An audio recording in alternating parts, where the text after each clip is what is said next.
Hello there, Atomic Mushroom here, and this is hopefully the start of something beautiful. First up, to start off this maiden voyage in Let's Plays, I bring you Star Trek, the game, based off of the 2009 movie directed by J.J. Abrams, and I must warn you, this is quite possibly the closest thing to Gears of Trek you will ever find. Since this is primarily just a Gears of War reskin with Star Trek characters and less weapons and slightly slippery controls, I'll be honest. Anyway,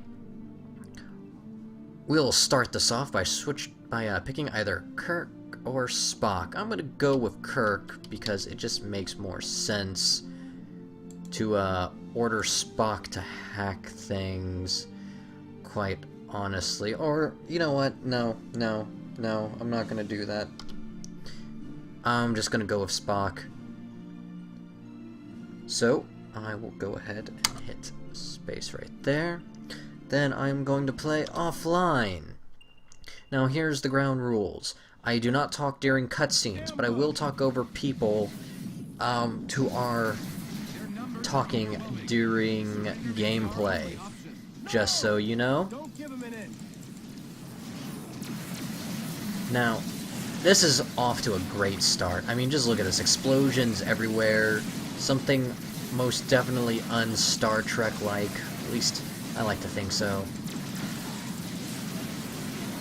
And chest-high walls. Go figure. Then here is the first cutscene.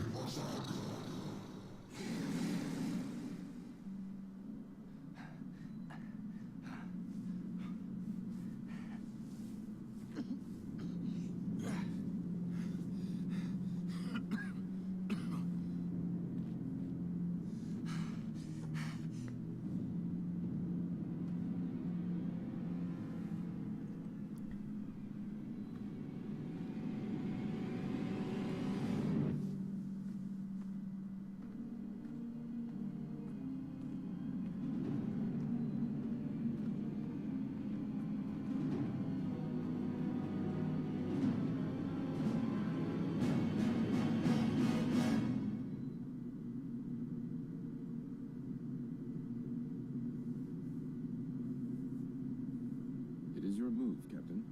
I'm aware of that, Mr. Spock.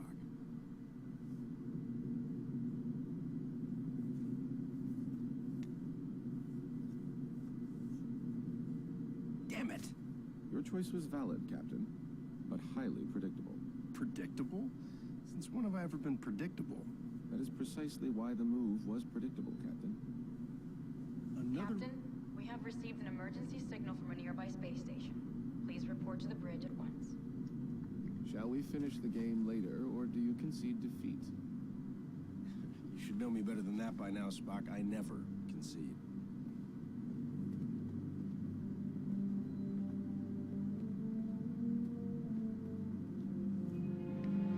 That fucking cheater.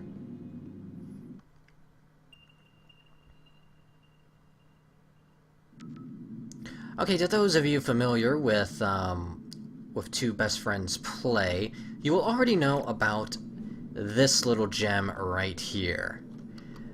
This is just quality, honestly. I mean, this is like the epitome of game design. Like, really. I'm giving Kirk a back massage. I am stomping on his head. I am tap dancing on his cranium. And now I'm bored. Let's keep going. Now, this is, for all intents and purposes, an okay game. It's not good, it's not bad, it's just okay. And here's a cutscene right up here. What's going on down there? The radiation from those binary stars is making communications difficult, but the station appears to be in some sort of distress.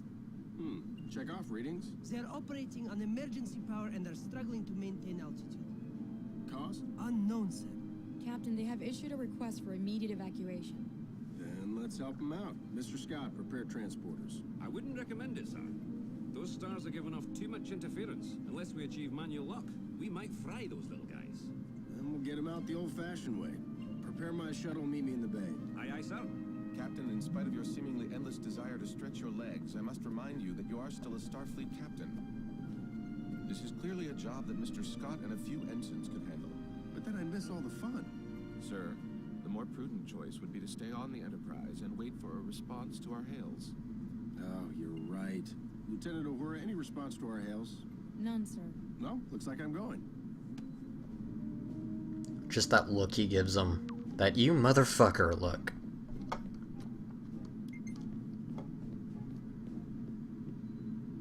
Captain, I must insist. You insist?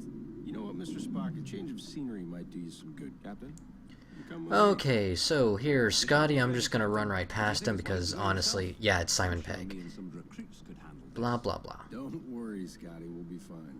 Always makes me nervous when he says that. Now, that's pretty neat right there. Instead of having the characters...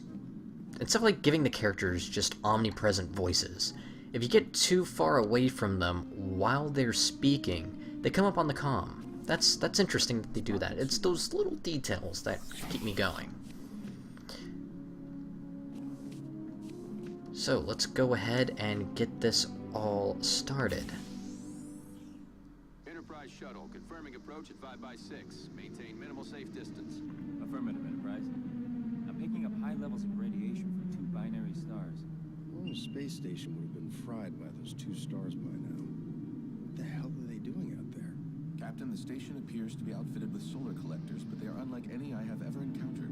Mr. Sulu, do you have any clue what an experimental power station would be doing out here in the middle of nowhere? Negative, Captain. Whatever they're doing, Starfleet doesn't have any record of it. Preparing for final approach.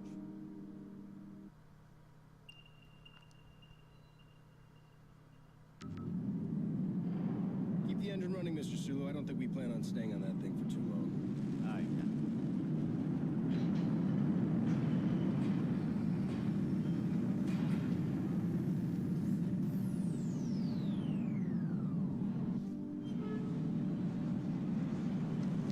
Alright, so it's worth noting that this is probably the 5th or 7th time I've recorded this, so I'm mostly repeating myself at this point.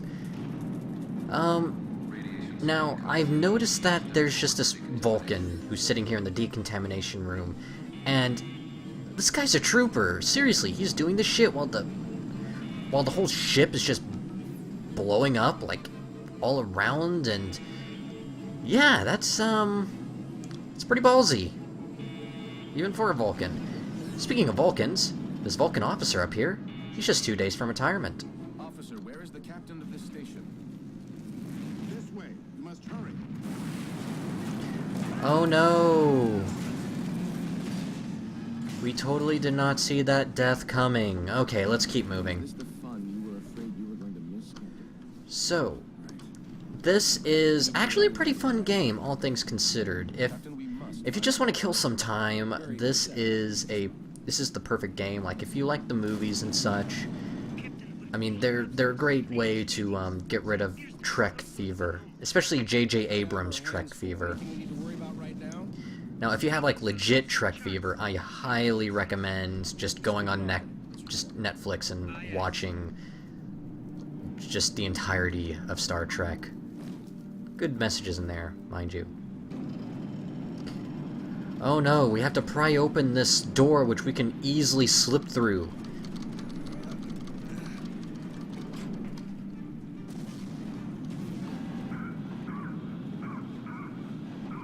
Let's see, this guy is choking. I guess... Would that technically be considered a Dutch oven? Not quite sure. I'm not going to keep him in there for that long. In fact, let's touch on the tricorder here. This thing has more uses than the Doctor's freaking sonic screwdriver in Doctor Who, honestly.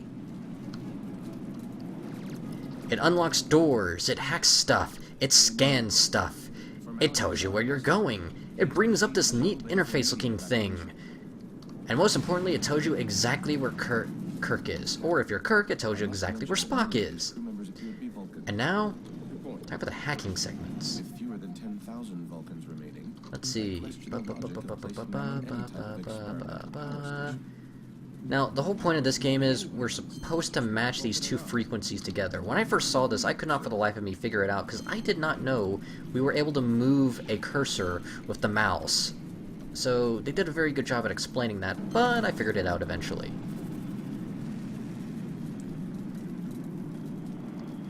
And also, if you don't hack something on time, you'll just end up, well, taking a lot of damage.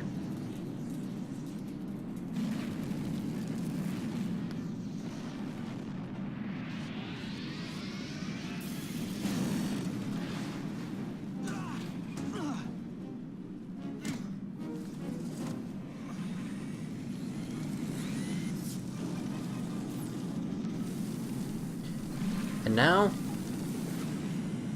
time to deactivate that, then I guess I can't deactivate that from this distance. Oh wait, yeah, now I can deactivate it. Okay. Now, this is hilarious. Watch this. Whoa! Seriously, did you fucking see that? That's like the weirdest jumping animation I have ever seen when it comes to ledges. Just wow. Just wow. Okay. Now, I finally made it to the point where I haven't gotten to in the recording, so from this moment on, everything is just going to be ad-libbed. I'm not repeating myself at this point, so yeah. Speaking of which, I have to climb on that and go over to that door. At least I think, no, over to that door, over there. So I'm going to do that real quick, and then I'm just going to go ahead and pause and say my goodbyes, because we're going to have to save some of this for the next video. Because time really does fly when you go through video game introductions, and man, these animations seem so awkward. Okay, well, since the goal's right there, I'm just going to go ahead and pause right here, and thank you guys for watching, and I will see you all next time, in the next part, where you will hear me ramble on and on and on and on. Honestly, I commend your patience for listening to me for this long. Anyways, this is the Atomic Mushroom, signing off.